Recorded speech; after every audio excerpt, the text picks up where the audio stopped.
podemos venir de otro modo, Señor, que agradecidos, profundamente agradecidos. Y en el nombre de nuestro Señor Jesucristo, a honrarte, a adorarte, a cantarte, Señor, y proclamar a los cuatro vientos tu grandeza, tu poder, tu amor y misericordia, la gracia que nos alcanzó y el alto precio al que nos compraste con la sangre de tu Hijo. Gracias, Padre, porque podemos celebrar como pueblo, como familia, que eternamente estará contigo. Gracias, Padre, porque en esa confianza venimos, te adoramos, te honramos. Señor, gracias por cada hermano, hermana que se ha dado cita en este lugar, en esta hora. Gracias porque tu Espíritu es quien nos atrae, Señor, hacia ti. Gracias, Padre, por poderlo hacer juntos.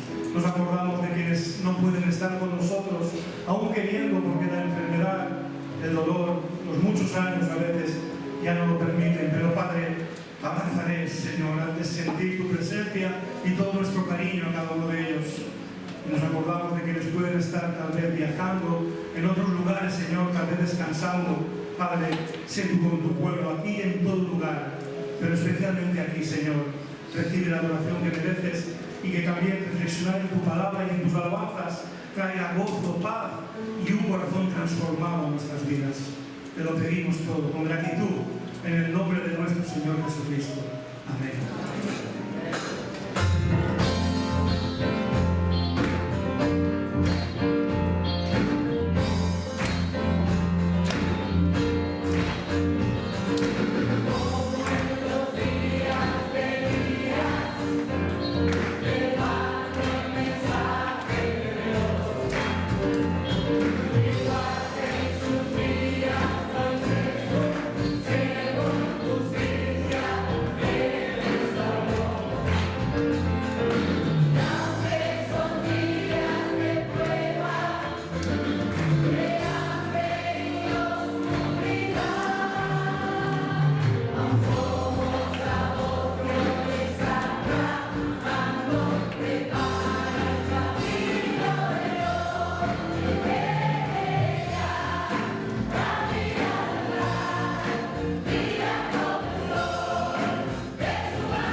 correcto.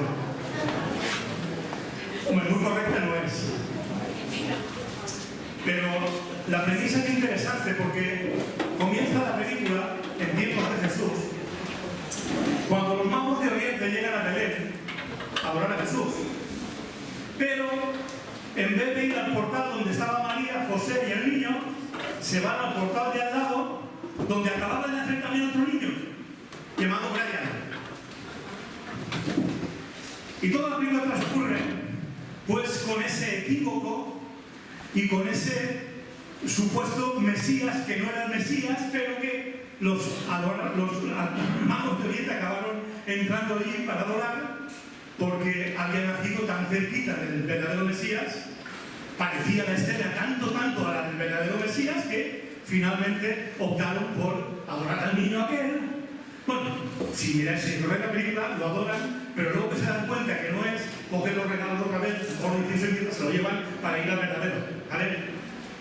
En el mejor de los casos, si uno se equivoca, lo que puede hacer es rectificar, ¿vale? Pero toda la película transcurre con el tal Brian, que de alguna manera, pues en ese contexto del tiempo de Jesús, es pues, un señor al que muchos siguen también, que acaba sin quererlo él para nada, siendo el Mesías de muchos, sin quererlo él, acaba también crucificado. Bueno, una parodia irreverente, no os la aconsejo si tenéis sensibilidad, pero si queréis reírme un rato, a lo mejor sí. En cualquier caso, sería divertido, sería gracioso, si no fuera por lo peligroso que esto puede ocurrir. Supongo que todos habréis visto alguna vez en alguna película, o incluso en la vida real, no sé si incluso os habrá pasado a vosotros, de estar así como de lejos entre la multitud siguiendo a alguien y decir, mira, si es fulanito. Y te vas siguiendo, y sorteando a la gente, y cuando por fin llegas, le tocas y no era fulanito. ¿No os ha pasado? Esto en muchas películas pasa, ¿no? El típico. Yo me imagino, perdonadme la maldad, que esto le pasó a los mozos de escuadra el otro día con Puigdemont. Que fueron y cuando estuvieron, y pues si no es. Bromas aparte, si no fuera por lo serio que es el tema. Fijaos si es serio que a lo largo de toda la historia de la humanidad podemos observar como una de las alteraciones que trajo el pecado en nuestra relación con Dios, una de las más significativas ha sido y es creer o adorar al Dios que a nosotros nos parecía que era y no al que verdaderamente es. ¿Os suena aquello de que yo creo en Dios a mi manera? Eso está muy extendido. Luego están los que no creen. Pero los que creen, muchos, dicen yo creo en Dios a mi manera. Eso es provocado por el pecado.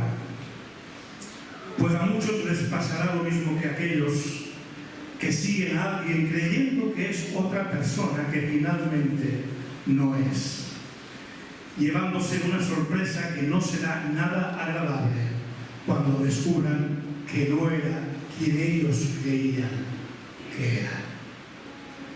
Como digo, esto ocurre porque el pecado ha hecho que los seres humanos pasemos de ser criaturas que expresan la imagen y semejanza que de Dios tenemos a crearnos un Dios o muchos dioses a nuestra imagen y semejanza. Un Dios que nos guste, que nos resulte fácil de creer, que no incomode mucho nuestras vidas y de alguna manera se ajuste a nuestras necesidades. Ese es el Dios a imagen y semejanza del ser humano. El Dios en el que muchos creen, pero que cuando lleguen delante de Él y lo vean dirán, uy, me equivoqué.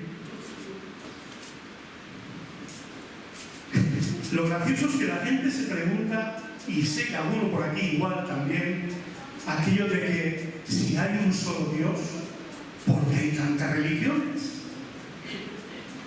La respuesta es fácil, hermanos, es muy fácil.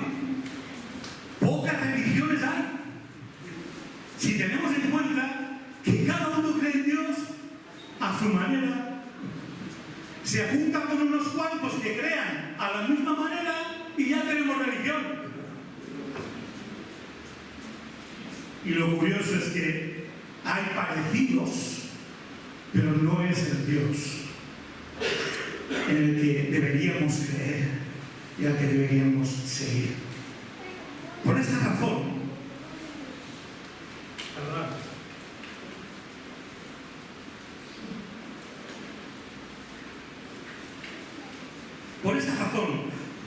Jesús hizo un experimento con sus discípulos y de vez en cuando conviene que lo hagamos nosotros también y nos dejemos hacer ese experimento también, como hoy os propongo en esta mañana, a fin de que no nos dejemos confundir y desviar por el enemigo, que la mayoría de las veces no nos presentará mentiras evidentes que fácilmente podamos nosotros contrarrestar. No. La confusión de mucha gente que cree en Dios a su manera es porque el enemigo sutilmente le hace ver algo de Dios en sus creencias. Y entonces la gente está la más conformada porque de 5 cosas que Dios podría ser, al menos en una no está equivocado. No me extraña que Pablo, escribiendo a los Corintios, dijera aquello de que Satanás se disfraza de ángel de luz. Hay que tener cuidado con el Dios que adoramos, con el Dios en el que creemos. Porque si Pedro se hubiera confundido al escuchar la voz de alguien que no hubiera sido Jesús y hubiera obedecido a la voz de alguien que no hubiera sido Jesús, como se nos decía hace un momento, la barca había ido a pescar y no habían pescado nada. Pedro pudo ser testigo de aquella obra milagrosa porque fue tras el Jesús que tenía el poder para hacerlo y no se confundió. Así que el Señor Jesús, consciente de que este es una consecuencia del pecado muy extendida, hace un ejercicio con ellos. Y en Mateo 16 dice: cuando llegó a la región de Cesarea de Filipo, Jesús preguntó a sus discípulos: ¿quién dice la gente que es el Hijo del Hombre? Le respondieron: unos dicen que es Juan el Bautista, otros Elías, otros Jeremías o uno de los profetas. ¿Y vosotros? Dice Jesús: ¿quién decís que soy yo? Tú eres el Cristo, el Hijo del Dios viviente, afirmó Simón Pedro. Dichoso tú, Simón, hijo de Jonás, le dijo Jesús, porque eso no te lo reveló ningún mortal, sino mi Padre que está en el cielo. Ahí lo tenemos. La gente creía de Jesús cosas buenas. Hay mucha gente incluso que hoy cree de Jesús cosas buenas. Creían que era uno de los profetas, ojo, y no cualquier profeta. Algunos incluso que Elías, el padre de todos los profetas. O sea que tenían una buena idea de Jesús. El Jesús en el que creían, al que incluso a veces seguían, tenía parte de lo que ellos decían. Pero Jesús, fundamentalmente y principalmente, no era nada de eso, aunque algo de ello tuviera. Esa era una bien intencionada, pero equivocada y subjetiva percepción de Jesús. Sin embargo, en este experimento nos da la clave de lo que es verdadero y poderoso para nuestras vidas. La revelación de parte de Dios, externa a nosotros mismos, de quién es Jesucristo. Una revelación dada por Dios de quién es Cristo, que sea como tú creías que sea, o no sea como tú creías que sea, es la verdad. Es el Cristo al que hay que seguir. Tú eres el Cristo, el Hijo del Dios viviente. Dichoso tú, Simón, hijo de Jonás, porque eso no te reveló ningún mortal. Carne y sangre, dice otra versión. Eso no te lo ha dicho la cultura, no te lo ha dicho la filosofía, no te lo ha dicho un gurú de turno. Eso te lo ha revelado mi Padre que está en los cielos. Esta afirmación, fijaos si es importante que se dé en estos términos en nuestra vida también, que esta afirmación es la base sobre la que se construye el verdadero cristianismo. No lo que a cada uno le parece que Jesús es o debería ser, sino aquello que Dios mismo nos revela que es. Por eso Jesús inmediatamente afirmó: sobre esta roca edificaré mi iglesia. sobre tus ideas de Jesús, sobre tus creencias de Jesús, sobre lo que a ti te gustaría que es Jesús, no se puede edificar una iglesia, porque eso tiene los días contados. Solo se podría edificar sobre la revelación de Dios de quién es Jesús. Y ahí es donde todos debemos ir si no queremos acabar persiguiendo sombras o a un Dios que se parecía pero que no era. No se puede edificar ninguna iglesia que tenga poder contra las puertas del infierno y de la muerte, sino solo aquella que fundamenta su fe, su creencia y su obediencia al Jesús revelado por Dios, se parezca o no al que tú pensabas que era o tenía que ser. Hagamos pues, si me permitís, este mismo ejercicio para comprobar si estamos siguiendo al Cristo que el Padre por su Espíritu Santo ha revelado, o seguimos a otro con algunos parecidos pero adaptado a nuestra manera de pensar. No sé qué pasa hoy.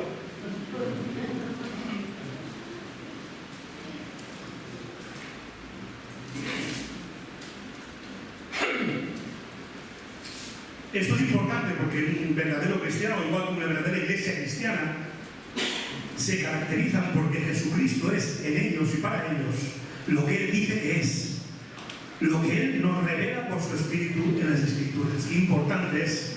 En esto me asocio al hermano Mauricio hace 2 semanas cuando decía que necesitamos desaprender para aprender, porque demasiadas veces nos acercamos a Jesús y a una iglesia incluso buscando a un Jesús que se parezca a lo que yo creía que tenía que ser.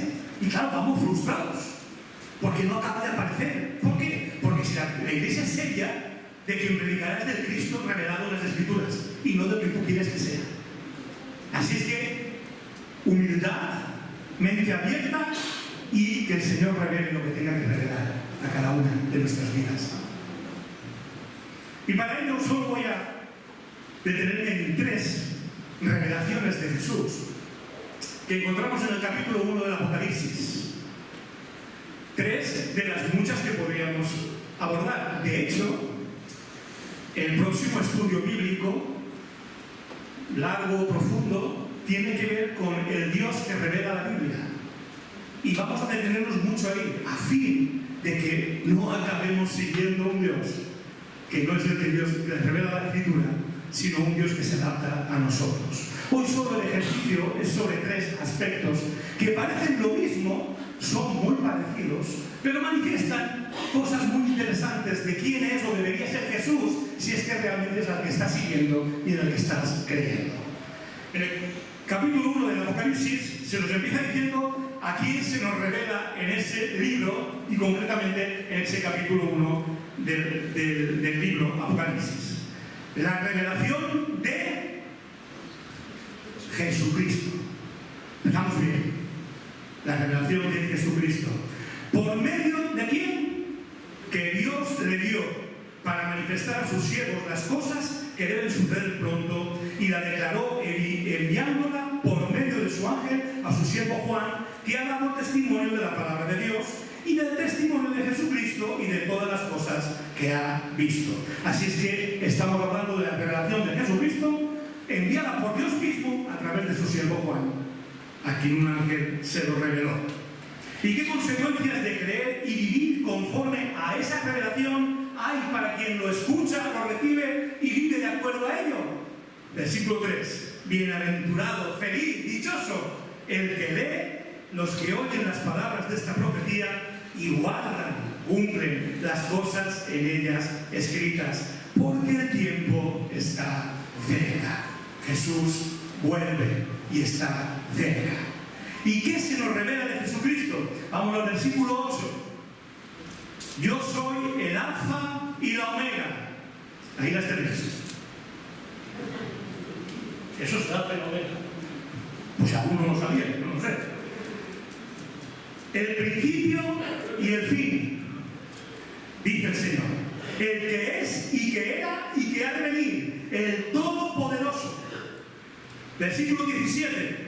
Cuando le vi, caí como muerto a sus pies, y él puso su diestra sobre mí, diciéndome: no temas, yo soy el primero y el último. Ahí lo tenemos, alfa y omega, principio y fin, primero y último. Aparentemente sinónimos, y en algunos sentidos así es, pero con matices muy interesantes y reveladores de quién es o debería ser el Jesús en el que creemos y al que seguimos y adoramos. Yo soy el Alfa y la Omega, la palabra que guía por completo nuestras vidas de la A a la Z. Si estuviera escrito originalmente en castellano, diría yo soy la A y la Z, pero lo escribió desde el griego y es el Alfa y la Omega. Bien, parece que tenga más empaque, ¿no? Alfa, Omega. Pero finalmente, Él es la única palabra que deseamos oír y obedecer, el único consejo que queremos seguir. No diré yo que no deseamos que Cristo sea la Omega o la Z en nuestra vida, pero demasiadas veces solo es así cuando el resto del abecedario nos ha fallado y no ha sido en Cristo de quien primero hemos buscado y seguido el consejo, no ha sido el Alfa o la A de nuestras decisiones. Este es el problema, que a veces seguimos a un Cristo que queremos que sea la Omega, pero al que no le damos la autoridad del Alfa. Me explico. Labrador experimentado, que sabe, porque es muy listo, porque lo ha hecho muchas veces y él lo vale, cuándo se tienen que plantar las patatas, cómo tiene que ser el surco de la siembra, en qué época, con qué profundidad, hacia dónde orientar las semillas. O sea, un labrador que va y siembra un patatal impresionante, porque él sabe cómo, cuándo, de qué manera, y ahí, confiado en su experiencia y sabiduría, planta, riega, cuida, y cuando va a llegar el tiempo de la cosecha, que la patata ya asoma, llega una dana, antes bota fría, luego no sé cómo se llamará, una dana. Lo empapa todo, lo inunda todo, lo curte todo, y en ese momento el hombre dice: Señor, las patatas. Él creía en un Dios que es la Omega. ¿Qué se le olvidó a este hombre? Que también es el Alfa. Y Dios le contestó desde el cielo: ¿de qué patatas me estás hablando? Hermanos, esta casi es una parodia también de lo que a veces hacemos en ese Dios que creemos y seguimos.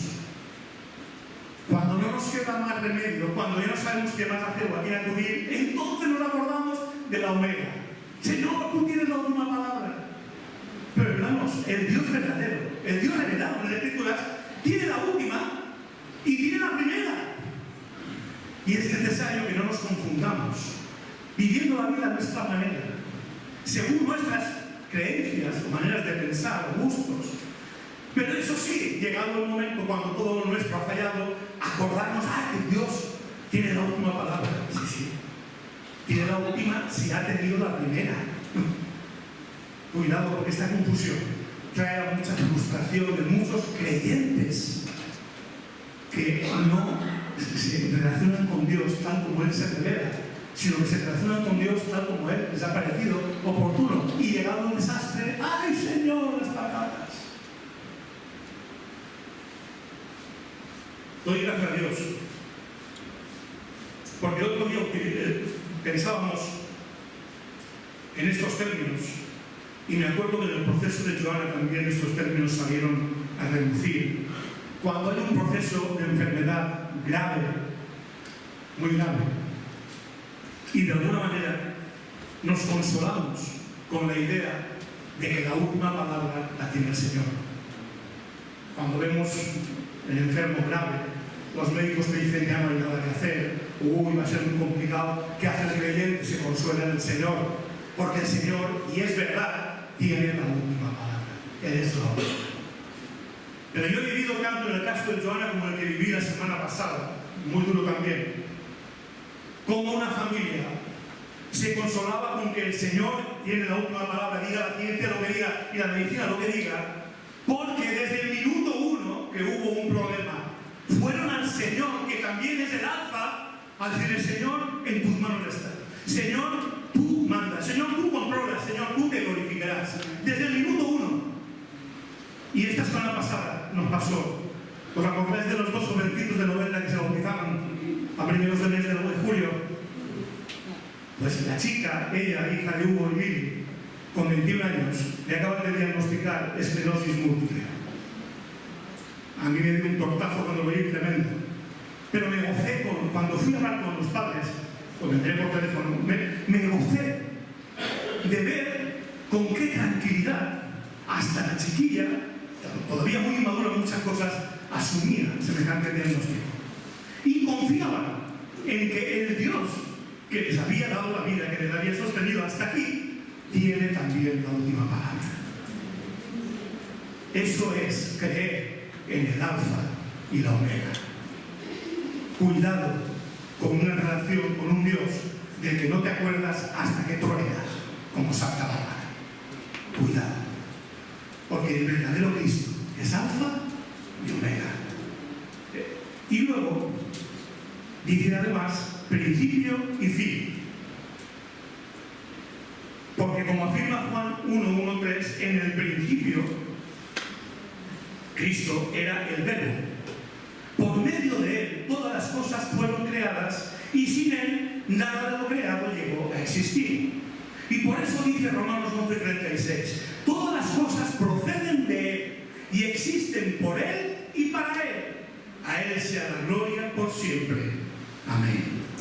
Su palabra creadora fue el principio de todo y su gloria es y ha de ser el fin de todo.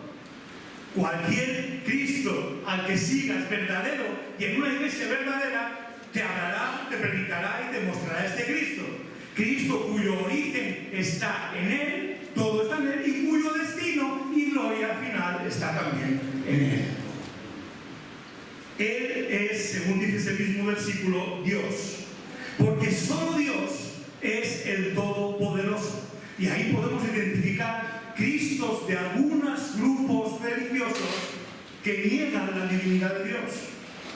Si niegan la divinidad de Dios, están diciendo que lo que dice Apocalipsis 1:8 es mentira. Porque de ese Cristo dice que es el Todopoderoso. Dice que es el que era antes de que el mundo fuese. El que es, porque vino, murió, resucitó y está vivo, y el que ha de venir. El Todopoderoso. Principio y fin. Dios. Y si crees en un Cristo y te cuestionas su divinidad, cuidado. Que igual se parece, pero no es. Él es por quien existimos y para cuya gloria vivimos. Por eso Jesús nos enseñó que así brille vuestra luz delante de los hombres, para que viendo vuestras buenas obras glorifiquen a vuestro Padre que está en el cielo, porque todo tiene su origen en él y ha de tener en la gloria de él su destino. Todo, lo que somos, lo que creemos, lo que hacemos. ¿Deseamos llevar la gloria a Dios en todo lo que somos y hacemos? ¿O esto solo es para los domingos en la iglesia y alguna que otra actividad religiosa? ¿Cómo estamos llevando esto? ¿Cristo es principio y fin de toda tu vida? ¿O solo cuando entras por esta puerta y cuando sales se acabó? Si el Cristo en el que creemos y al que seguimos no es el principio y el fin de nuestra manera de ser, padres, ¿qué tipo de padres madres somos? ¿Según quién? Hijos, cónyuges, hermanos, vecinos, trabajadores o empresarios, incluso en nuestra manera de afrontar las dificultades de la vida y hasta de divertirnos. Si Cristo no es el principio y fin de todo cuanto somos y hacemos en estas facetas de la vida, igual estamos siguiendo a un Cristo diferente al que se nos revela en la palabra de Dios, porque Él es el principio y el fin.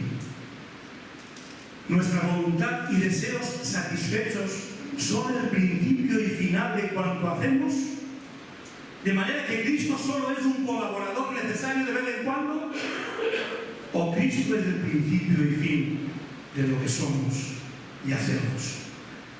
Porque como te relacionas con Dios es como realmente crees que es.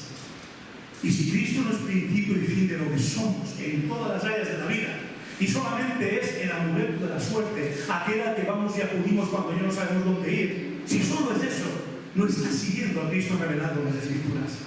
Puede que se le parezca, pero no lo es. Porque el Cristo revelado en las Escrituras es principio y fin. Todo comienza en Él, su voluntad es el todo para nosotros y su gloria es el todo para nosotros. El todo para nosotros, hermanos.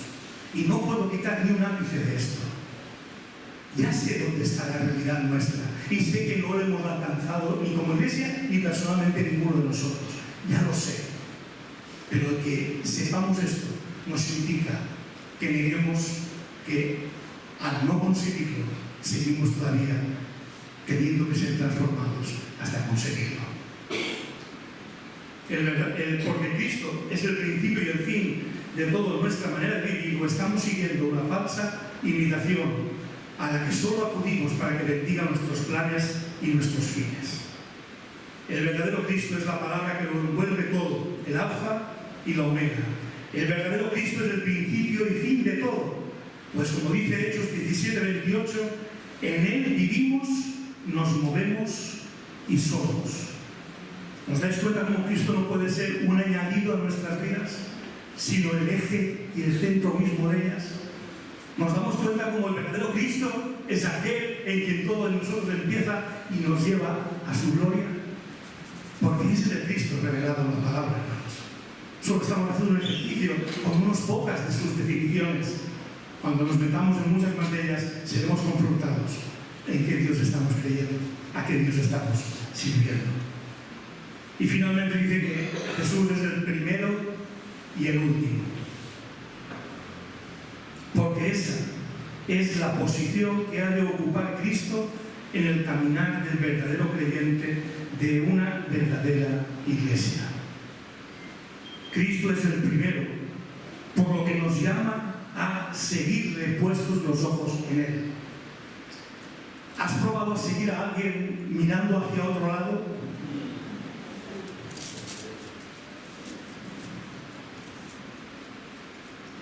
Cristo es el primero para que nosotros podamos seguirle. Y cuando le seguimos, estamos reconociendo que Él es el primero. Por eso 1 Juan 2, 5, 6 dice: el amor de Dios se manifiesta plenamente en la vida del que obedece su palabra. De este modo sabemos que estamos unidos a Él. El que afirma que permanece en Él debe vivir como Él vivió. ¿Y cómo podemos vivir como Él vivió si Él no va adelante mostrándonos cómo vive, cómo piensa, cómo quiere que sean las cosas? Por eso Jesús es el primero delante de nosotros. Pero también es el último. Y eso nos lleva a la figura del pastor. Es curioso. El pastor no va delante de las ovejas. El pastor va detrás. Es curioso. Porque caminamos impulsados, corregidos y motivados por Cristo, que va el último, empujando, corrigiendo, guiando con su vara y su callado de pastor. El verdadero Cristo, el Cristo revelado, es el primero al que seguimos y obedecemos, y es el último que nos impulsa, que nos corrige, que nos reconduce como pastor, buen pastor que es. Israel vio a ese Cristo en una forma diferente al que luego se encarnó, porque de día tenía una nube que les guiaba y de noche detrás de ellos un fuego que les cubría. De algún modo Cristo estaba presente en el éxodo de Israel. Y Cristo está presente en nuestras vidas cuando es la vida que seguimos, que obedecemos, y cuando es aquel que nos corrige, que nos reconduce, que nos impulsa desde atrás. Estamos siendo ovejas mansas y humildes que se dejan corregir por el pastor y padre, o somos cabras tercas e indisciplinadas que rechazamos la disciplina de Dios. Porque como dice Hebreos 12, 7, 11, ¿qué hijo hay a quien el padre no disciplina? Si a vosotros se os deja sin la disciplina que todos reciben, entonces sois bastardos y no hijos legítimos. Si Jesús no es el último corrigiendo nuestra vida, somos bastardos y no hijos. Después de todo, aunque nuestros padres humanos nos disciplinaban, los respetábamos. ¿No hemos de someternos con mayor razón al Padre de los Espíritus para que vivamos? En efecto, nuestros padres nos disciplinaban por un breve tiempo, como mejor les parecía, pero Dios lo hace para nuestro bien, a fin de que participemos de su santidad. Ciertamente ninguna disciplina en el momento de recibirla parece agradable, sino más bien penosa. Sin embargo, después produce una cosecha de justicia y paz para quienes han sido entrenados por ella. Eso significa que Cristo es el último, tras su rebaño, el buen pastor de las ovejas. Así seguimos a Cristo, así lo recibimos. Somos conscientes de que es alfa y omega, principio y fin, primero y último, no una cosa o la otra, sino las dos. ¿Tenemos conciencia de ello?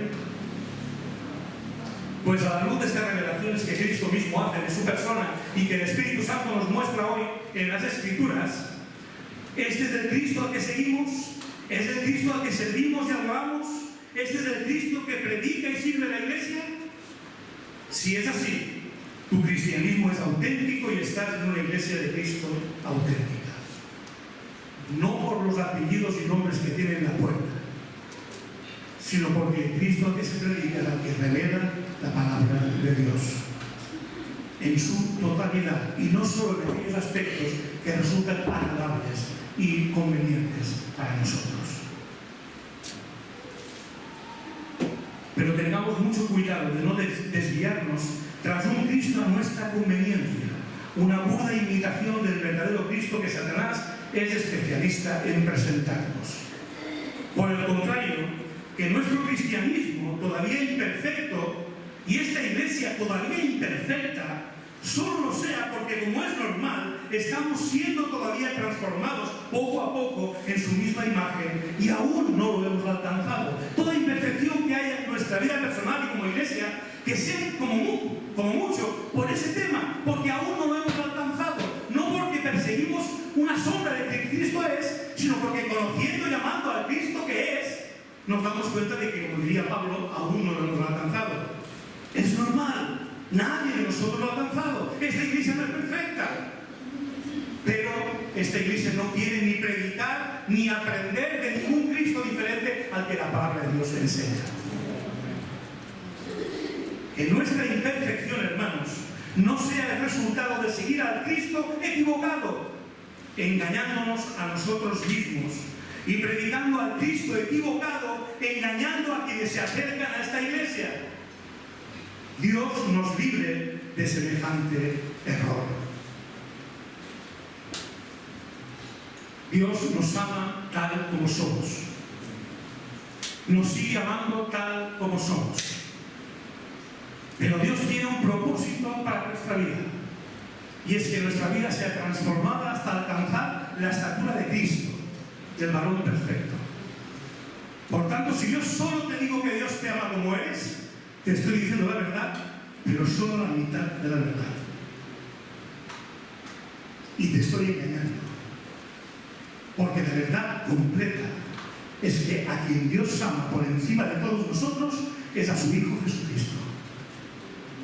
Y el propósito de Dios en Cristo, por su Espíritu Santo y su palabra, es que tú y yo cada día más nos parezcamos a Cristo. Él no dejará de amarnos, pero tampoco renunciará a que tú y yo caminemos en esa dirección, teniendo a Cristo como alfa y omega, como primero y último, principio y fin. Si solo seguimos a un Cristo parcialmente, puede que llegar al final del camino no estemos donde pensábamos que íbamos a estar. No porque Dios no nos amó, sino porque nosotros renunciamos a seguir a Dios que se revela en las Escrituras.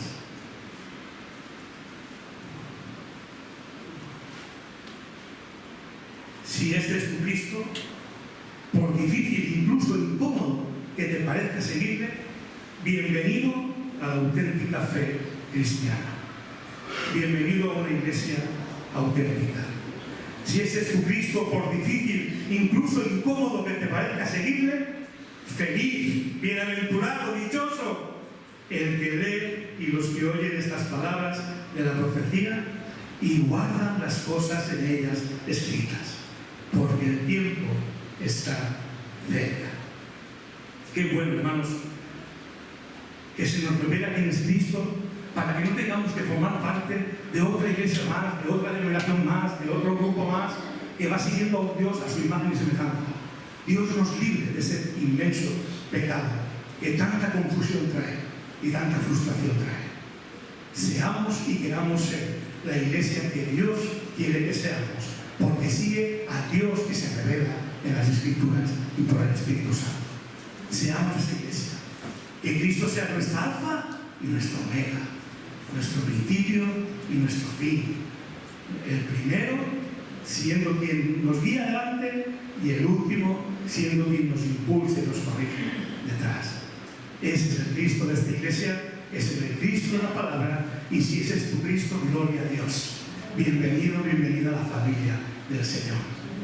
Y juntos levantamos una oración, y al grupo que venga, por favor, para acompañarnos. Una oración precisamente basada en este texto de la palabra de Dios, en el que respondemos a esta palabra de Dios, afirmando, confirmando, reafirmando que ese es nuestro Dios, que esa es nuestra fe, y que por eso nos rendimos a Él, para que Él sea el todo en todos nosotros, y Él haga todo lo que quiera en todos nosotros, para que todo lo que somos y hacemos finalice con la gloria que Él merece en todos nosotros. Sentados como estamos, decimos al Señor: a ti, el alfa y la omega, el principio y el fin y el gran yo soy, me rindo.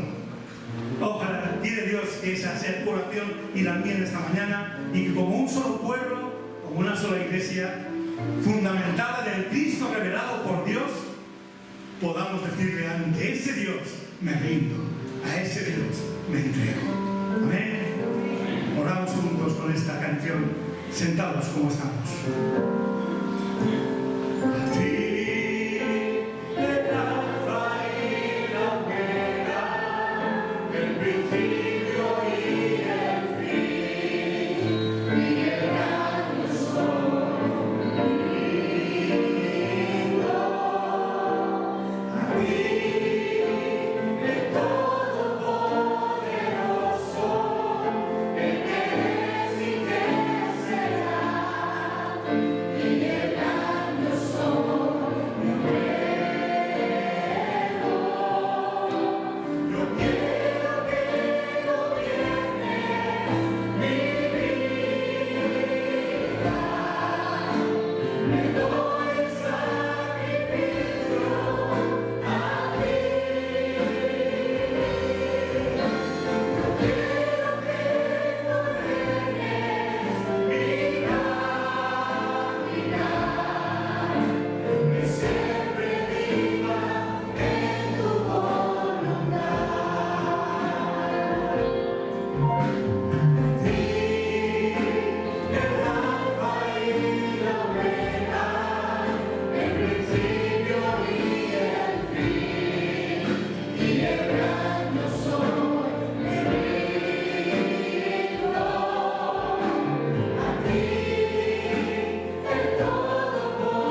Somos una iglesia que vive para amar a Dios y para amar al prójimo.